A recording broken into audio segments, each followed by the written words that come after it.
going to be starting in just a couple of minutes.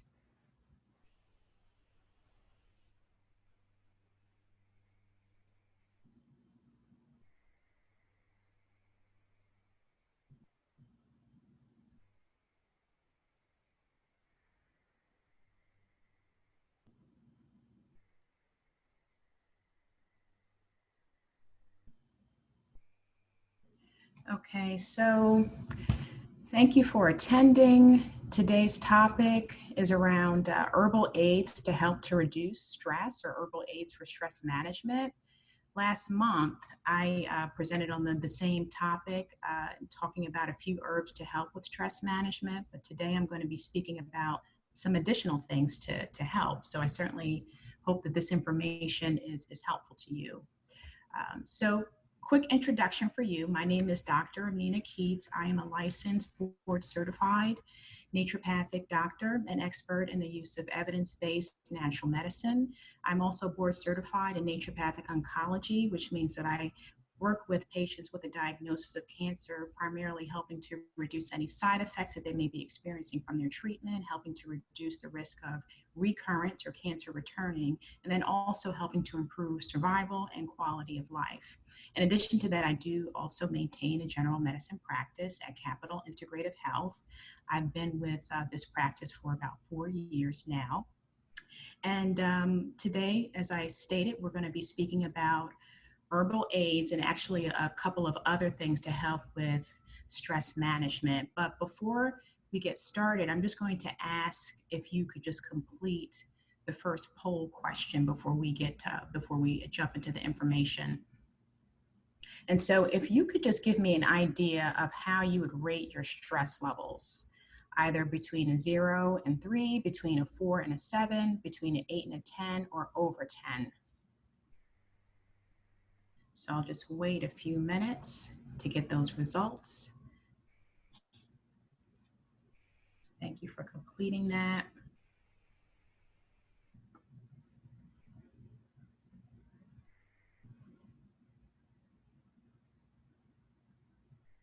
So Jen, do I retrieve that information or do you send it to me?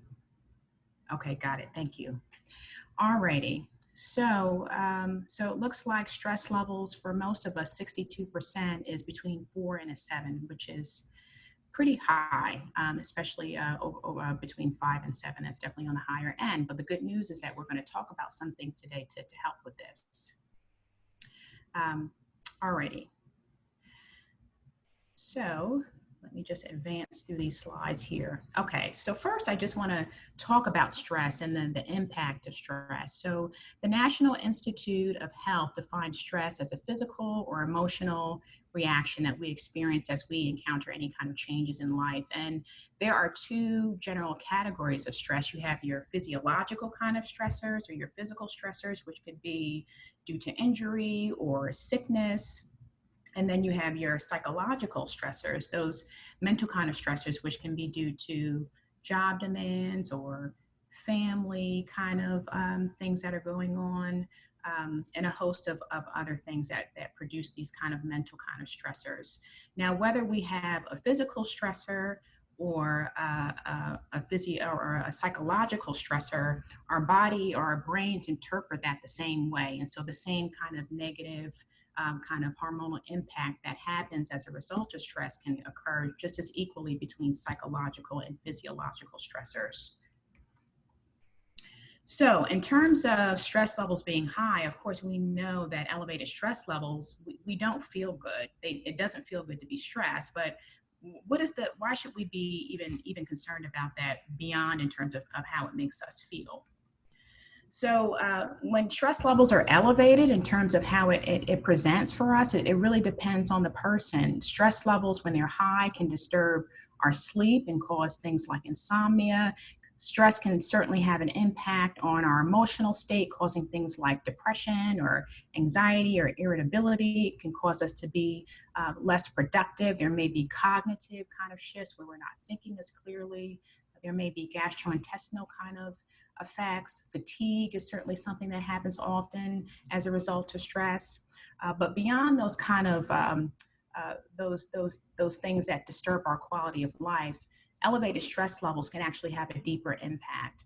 And so studies show that chronic stress levels can impact the immune function negatively, meaning elevated stress levels can depress immune function.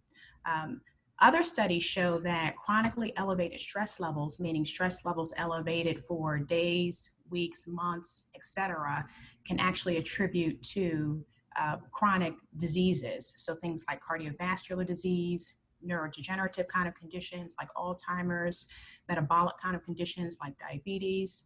And so stress really does have a big impact beyond the way that it just makes us feel. And like I said, the good news is that there are certainly things that we can do to help to counter that. Now, Jen, can you put up the third poll question, please? I'm just going to put up another question. If you could just complete this second poll, that would definitely be helpful as we move forward. Just want to have an idea of if anyone is experiencing sleep disruption, meaning any trouble with sleep latency, meaning trouble falling asleep or trouble with staying asleep.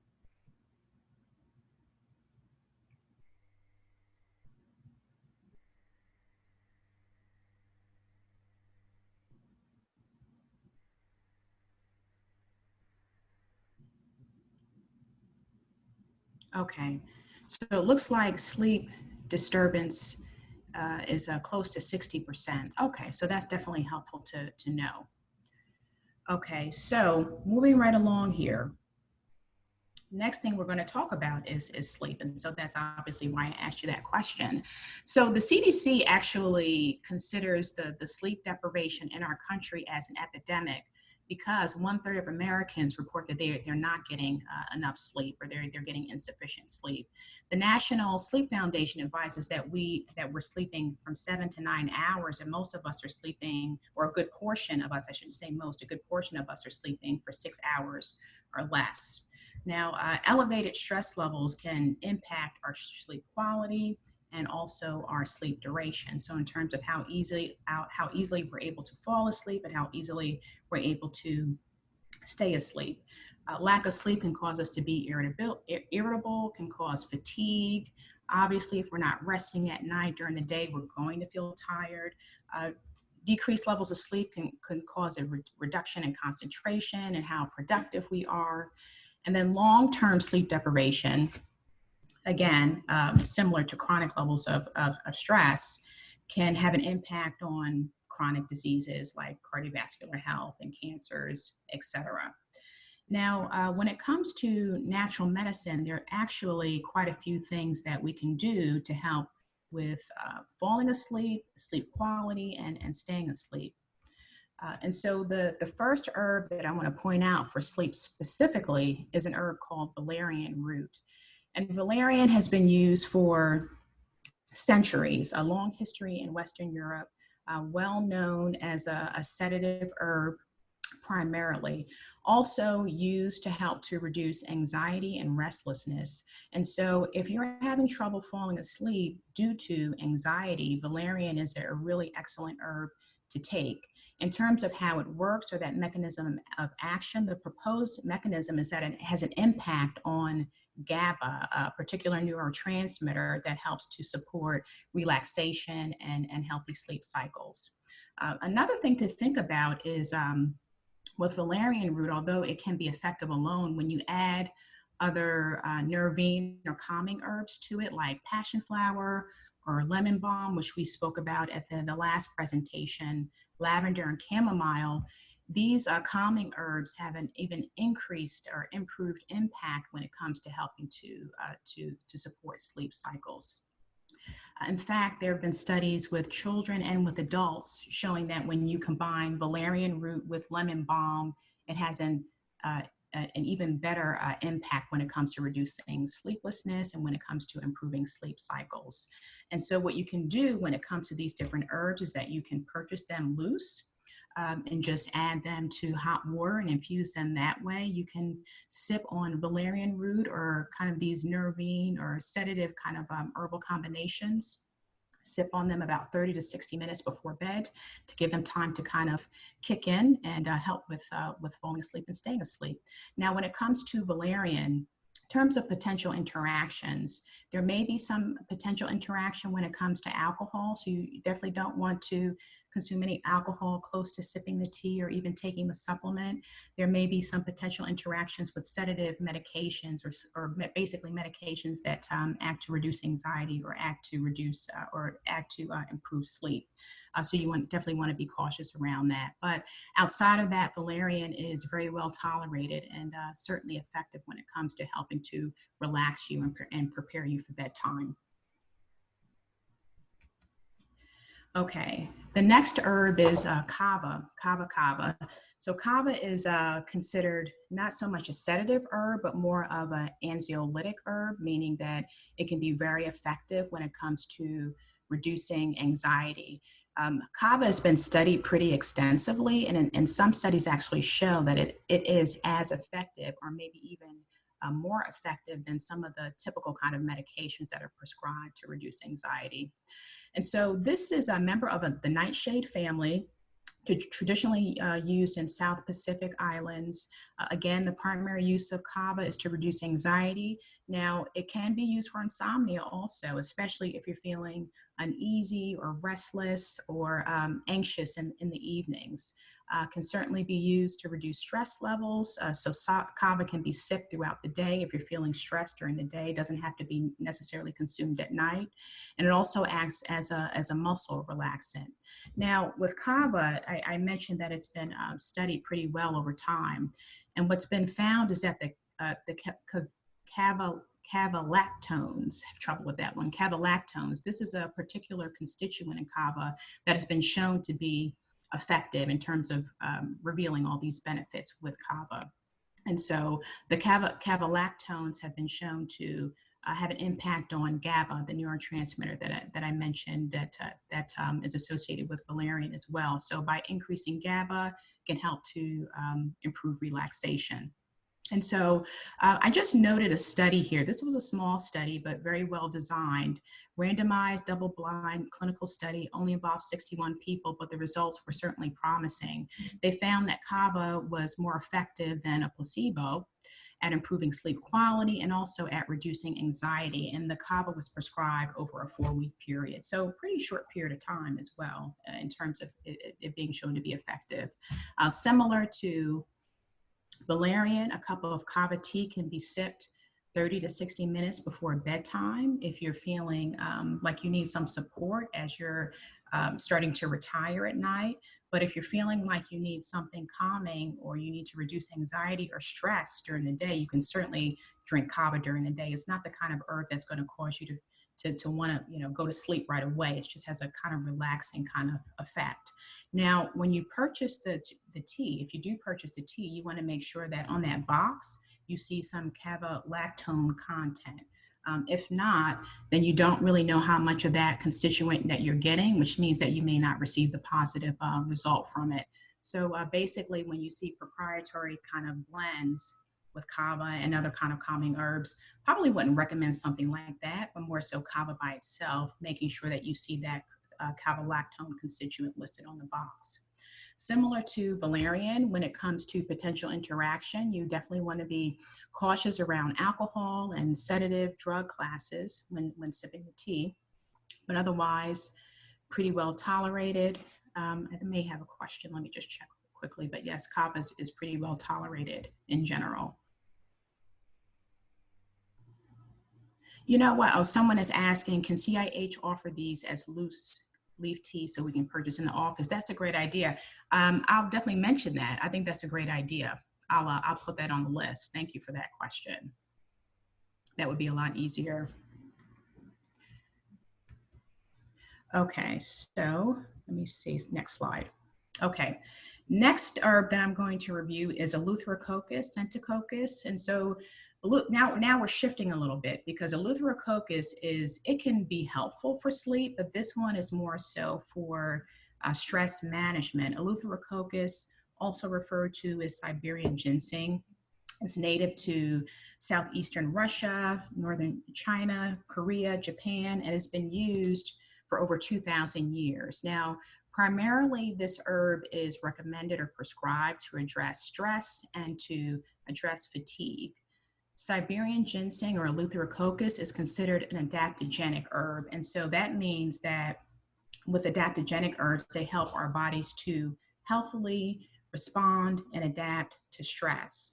So when stress levels are elevated, when our brains perceive a stressful event, whether that be a psychological stressor or a physical stressor, there's a certain hormonal communication that occurs between the hypothalamus and the pituitary gland. These are organs in our brains, and then the adrenal glands, which are the glands located above our kidneys.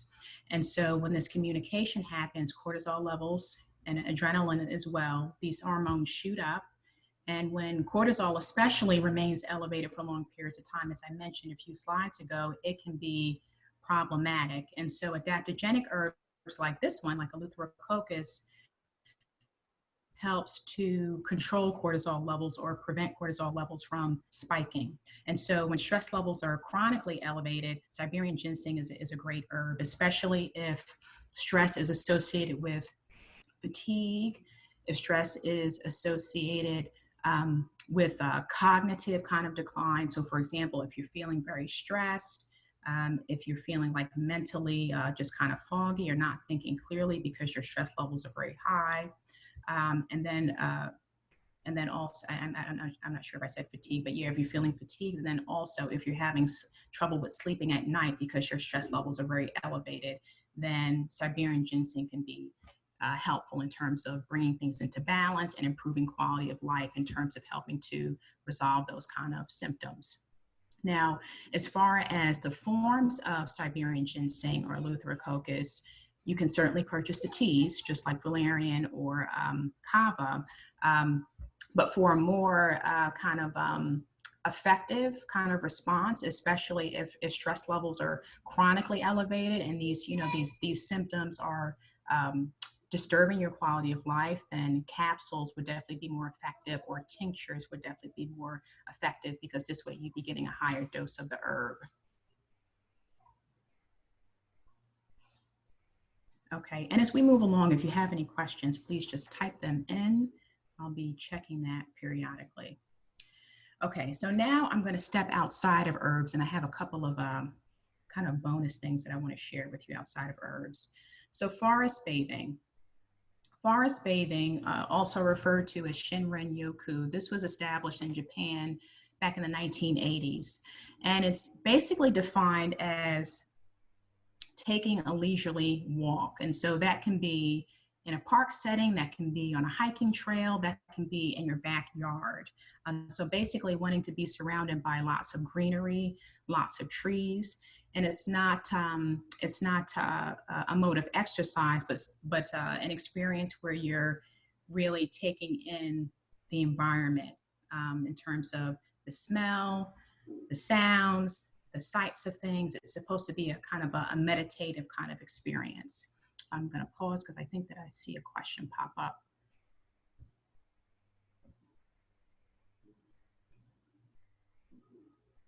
Oh.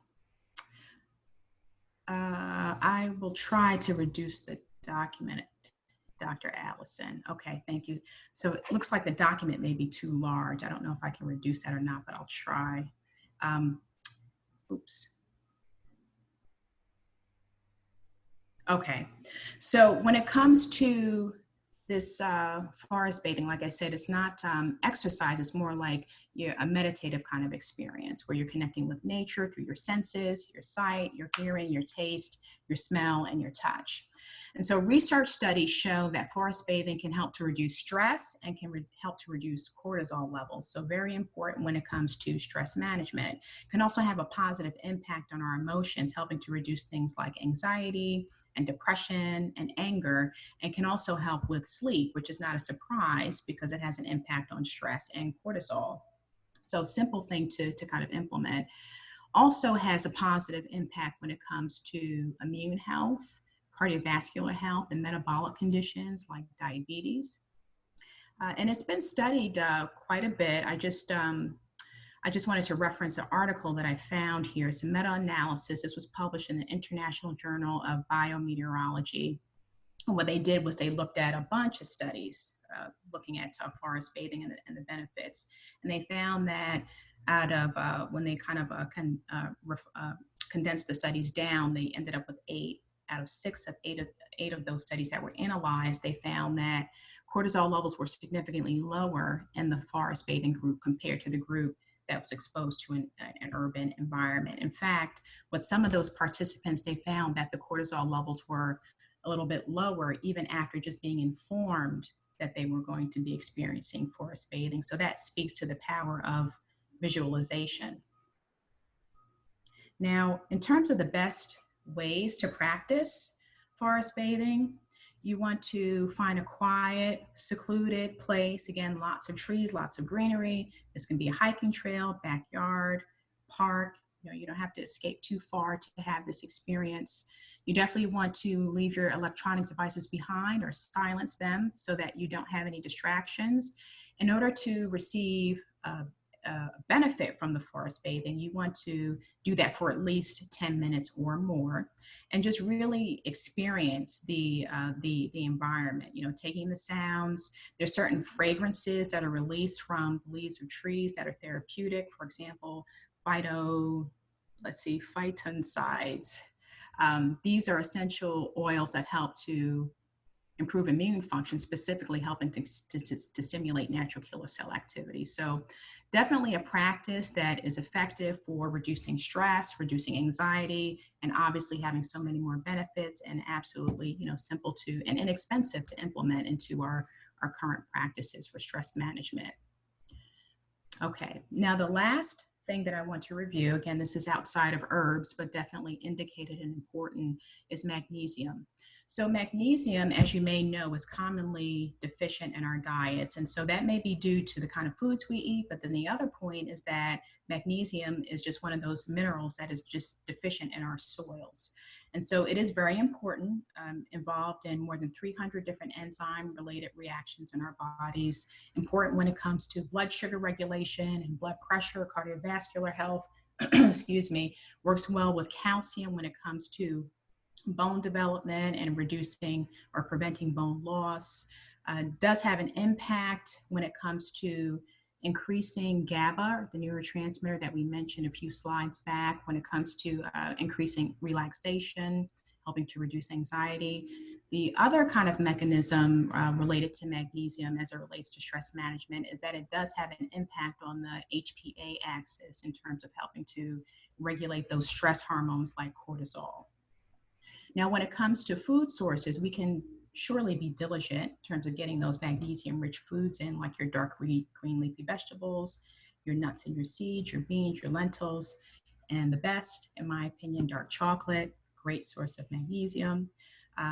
But in order to get a more therapeutic kind of benefit when it comes to reducing stress and even anxiety and even insomnia, the supplement forms are definitely going to be more effective. Now, the form of magnesium that I prefer in my practice is magnesium glycinate. And the reason why I prefer glycinate is because magnesium is bound to the amino acid glycine, and glycine also helps to reduce anxiety. So you kind of get a double punch there. The other advantage of using magnesium glycinate over, for example, a citrate is that you don't have to be concerned about any gastrointestinal kind of symptoms that commonly occur with magnesium citrate. However, sometimes magnesium citrate is indicated if you're anxious or if you have insomnia or stress levels are an issue, and suppose constipation is resulting from that, the citrate form would be indicated. And so magnesium comes in capsule form, comes in powder form. You can even take Epsom salt baths, which contain magnesium salt. So as a nice kind of relaxation practice before bedtime, those salts are absorbed into the skin. It can certainly help with relaxation, especially when it comes to relaxing the muscles. Okay, so that concludes the stress and anxiety inhibiting tips for today. I hope that you found this helpful. I thank you for attending. And if you have any questions, I think there are a couple up here. I'm happy to take them. So one question here: what is the best time of day to take a magnesium supplement? So that depends. So if suppose you're feeling anxious or stressed in general, then I would recommend taking magnesium throughout the day. So, for example, a dose in the morning and a dose in the evening. If insomnia is more of a concern, or sleep disturbance, or trouble with falling asleep, then I would say take magnesium in the evening, close to bedtime. Best suppliers for the herbs. What are the best suppliers for the herbs? Okay, that's a good question. So, so I would say over the counter, the best suppliers would be Gaia. Gaia is a great reputable brand, and then Herb Farm is a great reputable brand. Now, there are a wider range of brands that are available through your professional care providers or integrative care providers, but when it comes to over-the-counter kind of resources, those would be the brands that I would recommend. Thanks, Jen. Um, I love dark chocolate too. Okay, let me just scroll up here. Okay, let me scroll down. Okay, will these be put somewhere we can watch again? I had so many interruptions. Oh, yeah, sure. Jen, we'll make this available or email it out, right? I'm pretty sure that we'll probably do that, yes. Yep, that's no problem. Okay, sure. Okay, any other questions? Okay, well, I thank you for attending today. I hope this information was helpful to you. If you have any questions after this presentation for me, or questions about my practice, my website is www.drkeats.com. Happy to answer any questions that you have. Again, we'll be able to make these slides available to you. Hope that everyone has a wonderful Friday afternoon and great weekend, and I hope that you're able to implement these wonderful tips right away. Okay, I think there's one more question. I'm glad that you enjoyed it, Dr. Allison. Thank you for attending. Okay, everyone. Well, thank you again. Happy to see you here. And we'll see you at the next webinar. Take care.